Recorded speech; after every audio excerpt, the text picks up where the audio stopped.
Hello, everyone, and welcome to the 2020 edition of Southern Fried Gaming Expo. We wish we could be with you in person, but our virtual edition will have to do this year. I am Shannon DeWitt. I'm one of the organizers of the show, and today I bring together two of our previous award winners from our tabletop edition. Today we're going to be speaking to Omari Akil. Omari is one of the founders of Board Game Brothas, and they brought in 2018 the game Godz to Southern Fried and won our award. We'll also be speaking to Brad Boothe.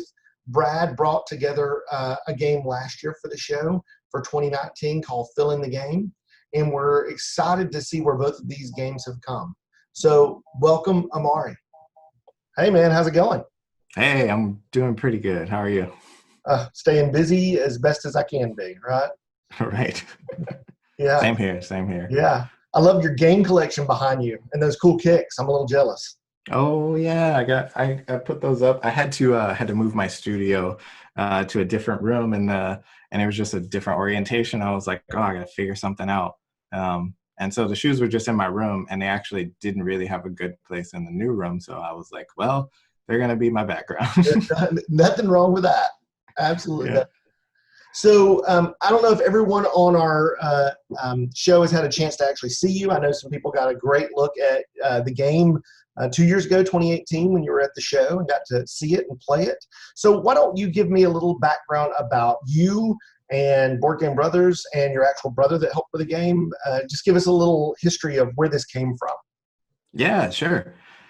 For me, I've just been a fan of board gaming for quite some time. I've probably been playing games on a somewhat like almost weekly basis for the last 8 years now.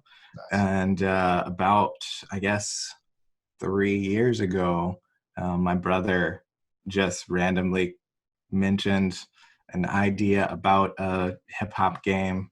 And it sounded weird at first. We talked about it, and in the course of a weekend, just decided maybe we should try and make it. And that's how Godz was born. And it was funny actually when we came up with that name. It was like, well, obviously that should be the name of this game. And yeah, so we decided to start a company together and try to do the game self-published. Figured that Kickstarter would be the best way to go about that. And yeah, it was about probably a year and a half, 2 years from that point where we actually got the game to the point where we thought a Kickstarter, we could do one. And thankfully going to SFGE was a part of that. So it was one of the earlier shows in our process of just like showing off the game to people. I remember that prototype specifically because it was in Atlanta. My brother just was able to drive from New Orleans, and so he redid a new prototype so he could drive that up. So we had a brand new one for that convention, which was pretty fun. Nice. Yeah, and we keep going and keep making games. That's the goal. The game itself is the hip hop genre, which I think is cool because I don't know of any other games in that genre, and I'm sure there might be now that or people you see it in board gaming industry. You see one game about fish, and the next time you turn around, there's 7 games about fish. I think it's really cool that you had this on the market, ahead of time. Tell me a little bit about how the game plays. What kind of game is it? How does it work? What's its mechanics? Just a little bit of with this interest me kind of thing.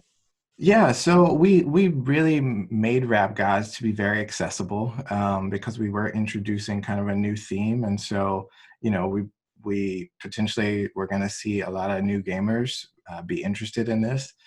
So we focused on that accessibility piece and making the mechanics very straightforward, and we wanted to introduce a little something different to people who may not necessarily know a lot about games. So we kind of went with a light Euro tableau building kind of game. Okay.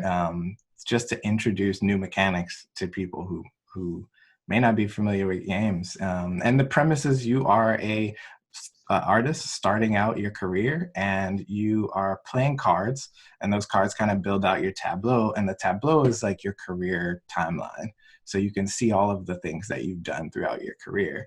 But as you play those cards, you're going to be getting resources. So there's skills, street, and swag, and those are the things that kind of make up your character's sort of abilities.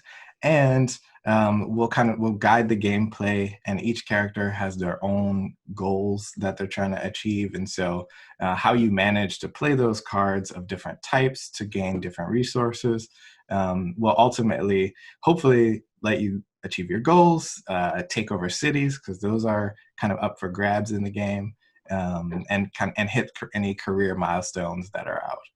So it plays how many players? So it'll play 2 to 4.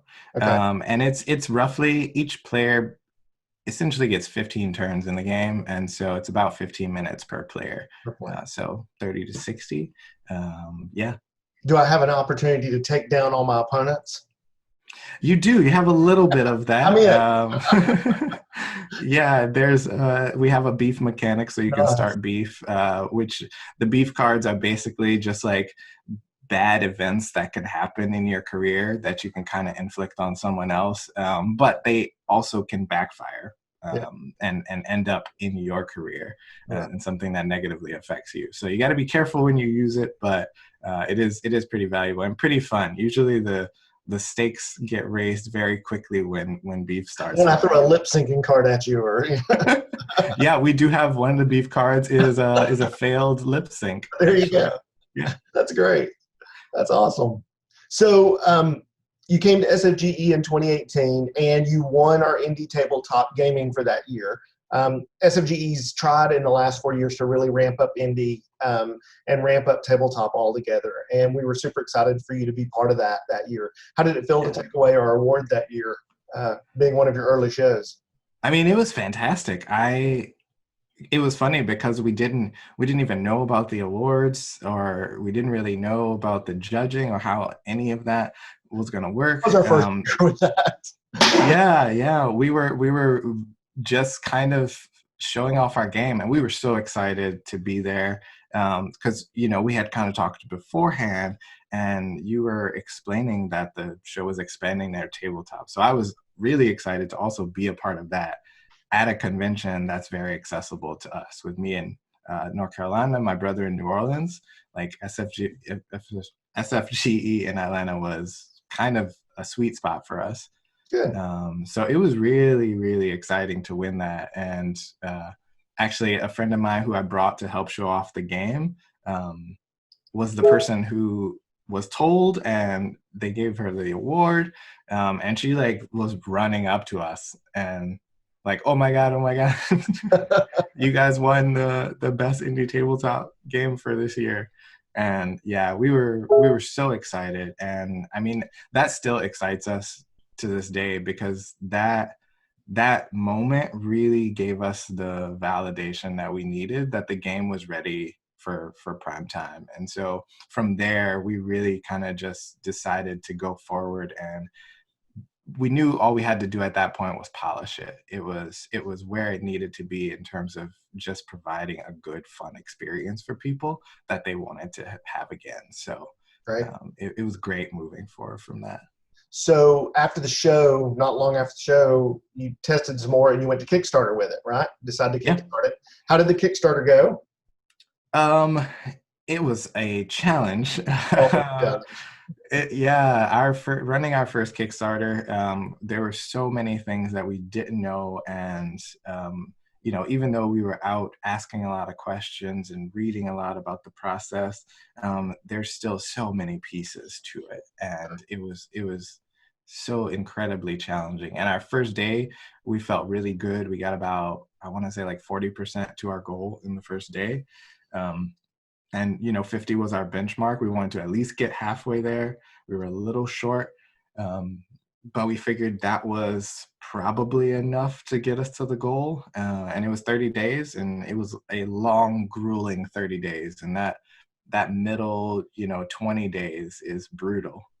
You're working as hard as you can to get the word out as much as you possibly can. and you really don't know what's going to happen. You never know when it's actually going to stick for people. Sure. And it really took until the last week, and a lot of really like influential people in the industry just finally got wind of what we were doing during that last week and started putting us out there. And luckily, I think we started the final week, like we were still about, I want to say $8,000 short, or maybe more than that. And we didn't even know what else to do. It was getting to the point where like we had exhausted all our resources and knowledge to do what we did.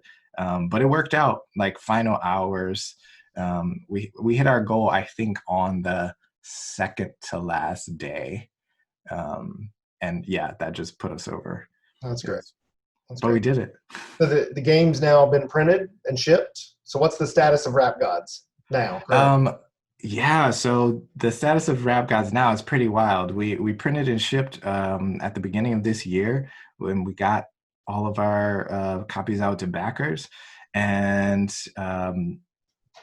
shortly after that, when we were kind of planning to figure out conventions and stuff, we ended up dealing with COVID-19 and all the conventions being canceled. And yeah, we really didn't know where to go from there.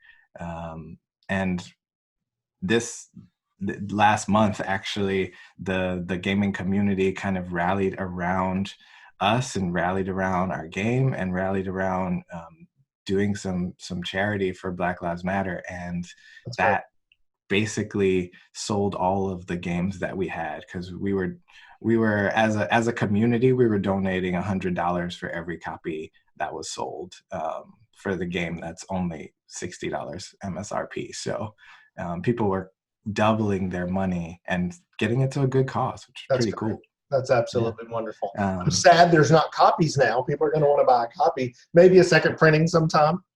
Yeah, we're thinking about it. We actually have been working on a little expansion. And so I think a part of what we're going to try to do is finish that expansion and maybe do another Kickstarter for a second printing and have that expansion included in that.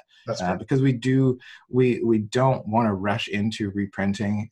We want to make sure that when we're putting the game out there, if we're going to go through it a second time, we really do it in the best way possible. And I think an expansion would do that. I think it'll give the game just a little more complexity for people who want that. But you know, the base game is still very easy for anybody to pick up and play. Perfect. So I know y'all are messing with a couple of other games. Because I've seen them, or at least seen words of them. So what's in your back pocket? What might be on the agenda for Board Game Brothas? Well, we have kind of a secret project that we can't talk about because we have no idea what's going to happen with that one. Okay. But I can tell you that I will be super excited to announce it if it actually goes through. Okay. But that's very unknown right now. Okay. Our project we can talk about is Hoopa Gods, which is kind of the spiritual successor to Rap Gods. But we wanted to do something very different with gameplay. So this is actually a street basketball game. It's a two-player game where you control a three-man team or a three-person team, and you are basically it's first to 7 points. So you actually just have to score, and whoever can get to 7 points first will win. But we are very excited about the gameplay because you're actually having to move your pieces around the board, and you have to manage your team's energy in order to make sure that you can perform and do what you need to do. But every time there's a conflict on the court, there's a real-time dice rolling kind of showdown that happens to see what the end result of that interaction on the court is. And just playing that, we were able to bring it to a few conventions and do some good play testing. And we're going to continue that. We're going to actually most likely put it online so we can get some other people play testing, and which works surprisingly well. We've been using Tabletopia right now. Yep. And just for playtesting purposes. I was very skeptical about putting a real-time dice game in a digital format, but it still works, which is impressive, actually. Cool. Yeah. Well, I want to take a minute to just say thank you for keeping in the industry and continuing to do the amazing work that you have. It sounds like what you did for Black Lives Matter and being able to sell games at the same time was a wonderful thing. And so congratulations on that.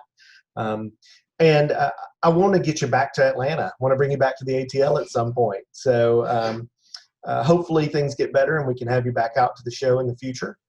In a whole different perspective now that things are selling and new games on the way. So that's exciting. So thank you so much for coming on with me. Thanks for being part of our event. Thanks for putting out a great game. And we look forward to chatting with you again and seeing you back in Atlanta. Yeah, I would love to be back in Atlanta and playing the game. And also, I would want to let all of your community members know that we, as a part of that big push that sold all of our games, we put Rap Gods on Tabletopia online for free. So if anybody wants to go in and try it out, that's definitely available. Great. I'll post a link in the video description so people can get to that. That's awesome. Yeah, sweet. Well, thanks so much, Omari, for joining us today and being part of virtual SFGE 2020. And we'll talk to you soon. Of course, and thank you. It's been great working with you all this time, and I'm really glad you put this together because I'm curious to see what all the other designers who won have to say. Thanks so much. Talk to you soon. See you. Next up, we're going to be talking to Brad Boothe. Brad won our Tabletop Award last year with his game, Fill in the Game. How's it going, Brad? Doing good. How are you? I'm great. How have you been? How's the pandemic treating you? I've been spending a lot of time at home, as you can tell. Playing games? Oh, yeah, the beard. Nice. Playing any games? Yep. Mostly video games, not really too much tabletop at the moment. Can't really get together and group such. That's true. It's definitely someday. Yeah, a lot harder. So, Brad, tell me a little bit about where the idea, how you got into gaming, and where the idea of Fill in the Game came from. Well, I've liked playing tabletop games pretty much all my life, and my wife and I and friends, we like to play party games, and sometimes games that have you perform different things, silly. And the thing is, what I found with a lot of the games that we were playing is they became a little repetitive. If you had the same card come up, it'd be just doing the same thing you might have done last game. And so what I wanted is something that would be replayable no matter what. And so that's where I came up with Fill in the Game, and it's got blanks in the prompts so that you can tailor it to not only the group that you're with, but if the same card comes up, you could put something different in the blank, and then it's going to seem different. You get this replayability with it over and over. Absolutely. Yeah, yes. I've enjoyed party games. It's funny, it depends on the set of friends I'm with. Some friends are very party games. Some friends are very cooperative games. It just depends on the right group of what kind of game they want to play. Well, that's great. So obviously you play games. What's your favorite game? Can't pick your own. Board game. Other than mine, I'm a pretty big fan of Joking Hazard. That one's a fun one to play to see how the comics come up. Yeah, I've definitely seen that one. It's kind of a party game too, isn't it? Yeah, and it was also on Kickstarter, and it's had some expansions, and it's a party game where you kind of build comics and see how they come out and choose the best one. Nice, cool, neat. So I didn't get to sit down and play your game at SFGE. I don't get to sit down and play any games at SFGE. Right. You were a little busy. And watched a lot of people doing a lot of peculiar things. Some of them I'm not quite even sure what they were doing. So why don't you take a minute and give us a little idea of what Fill in the Game is and what happens during a game session. Why am I seeing people doing weird things? So with Fill in the Game, you end up on your turn challenging someone at the table to perform some kind of prompt For instance, I've got one here that is while blank, spell blank backwards. One thing that happened at 2019 Southern Fried Gaming Expo was someone was to spell a word. I don't remember what it was, but it had a Y in it. And whoever challenged him made him do jumping jacks while trying to spell that word backwards. And when he got to the letter Y, for some reason, because he was doing jumping jacks at the same time, his brain made him say yellow instead of Y. And it created this kind of inside joke for them that kind of went through the rest of the game, where we were talking about yellow being a letter, not a color. And so with Fill in the Game, with those prompts, you end up doing different tasks, and you might be doing jumping jacks, you might be making a silly face, or walking around funny. It kind of just depends on what he chooses to fill in the blank. Yeah, that's great. And that definitely explains some of the laughter I heard coming from that side of the hall there where your game was going on. Yeah. We had quite a few eyeballs on us. Well, I heard that. I even heard one later in the evening one day with a lot of laughter going on. So definitely looks like you had a good weekend. And we're definitely excited that you got to win our Best in Show award. So tell me what it was like when you found out you won. Oh, there it is. It's right here. Best in Show award. Awesome. Yep. That's great. Yeah, it was great to win it. It felt like an amazing culmination of that long weekend, and it was a lot of work doing all that play testing essentially, but it was fun work. It was a great way to spend those. I think it was 4 days, right? 3 days. Yeah. But yeah, a long weekend of fun playing, Fill in the Game, and drawing a lot of attention from everybody else in the tabletop area. It felt like 10 days to me, but yes, it was just yeah. We started our awards back in the very first year, and with you being last year, that was the third of the tabletop awards we'd given out. Because we started them when we moved, I believe, to the Marriott there. We used to be at a different location. Okay. And tabletop's always been something passionate for the team. We just didn't have the space when we first started. And now to see where it's grown and to see all the eyes that are on all the different developers and people like you that are out there putting these games out, it's special for us. And it's special to have developers like you bring these games that no one's ever seen before. In fact, you weren't even final version then when you were at the show, were you? No, we were still working on tweaking some things. So while we were doing testing, I was taking notes on how to make things better. No place better than to test a game than at a convention. I've definitely written notes for a guy before doing a convention, and I had like 5 pages. And of course, 3 things out of it back into the final game, but it's 3 things that you wouldn't have got. So that's right. Yeah, and it worked out well. My wife was at our main table, and she was able to direct people over to me to play it, and so it kind of worked out well as a team. Her covering the table and me doing the play testing. And, let me show you. Follow the ladder. Here we go. Exactly.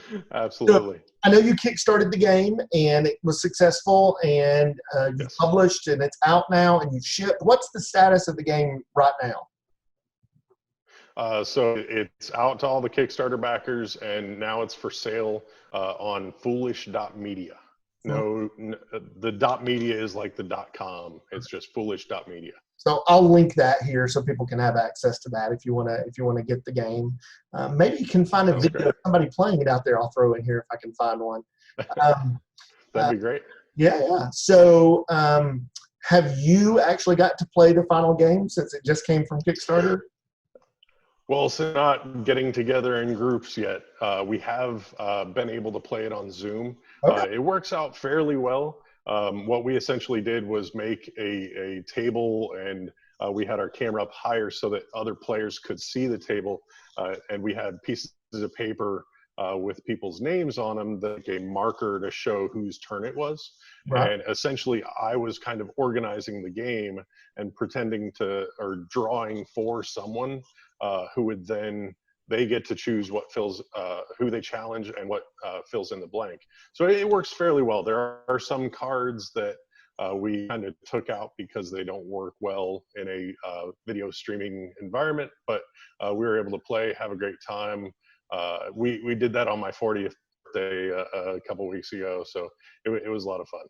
So we could play it in social distance, is what you're saying? Absolutely, yeah. You can play it over Zoom, and it works pretty well. Great. And I'm sure people could also figure out a different way, you know, to kind of make their own house rules to be able to play it over Zoom. I will say people have been quite impressive on the way they've been able to play games during this pandemic. Absolutely. You know, my heart goes out to all my gamer friends. You know, right now is really hard between tournaments and all these things that we're so used to seeing and being around, whether it is pinball or arcade or tabletop, and all of that's been disrupted by this. And so it takes a lot of the fun out of the things that I'm passionate about, and obviously things that you're passionate about too. Right. Yeah. So you want to give me an example when we show me how this works? Okay, so let's try one here. Would you like to choose top or bottom? You don't. That's an awkward question, but I'll go bottom. Okay, so then I just flip it over. Okay. So this one is called Hello Officer. See if I can show it there. So what it says is recite the alphabet backwards while blank. And if you make a mistake, you fail. So there is no timer on this one, but you have to be accurate. And so what we'll do is I'll fill in the blank with, let's keep it easy and say speaking in a high-pitched voice. And so you've got to say the alphabet backwards. Brad, I'll check your work. You're making a terrible assumption that I can say the alphabet forward in a normal voice. And now you want me to do it backwards? That's the tough part about it. And if you do, you get 3 points. I'll give you 3 letters, I think, as fast as I can go, and that's it. And you don't have to go fast. Just have to be accurate. So hard. That's great, though. Gosh, if you told me math in my head backwards, I could do it. But you're making me do English. That was not my subject. Should have prepped me for this one. I don't know, man. How about I just entertain you with some high-pitched voice and do about 5 letters? Let's see here. I'm going to try. Do what you can. We'll see how well you do. He was lost, but that's okay. Z, Y, X, W. See, I can't do it. Oh. You had a better chance you tried. to recite Shakespeare in a high-pitched voice than you did do it. But I totally get it. Yeah. Yeah. And so what happens in a game in this case is if you fail, you draw a game changer card, or I would draw a game changer card, and it can either be beneficial to me, it could affect you in a negative way, or it could affect the whole table, like passing points around and things like that. Okay. Yeah, I think I've just been affected in a negative way, so I don't need any more of that. But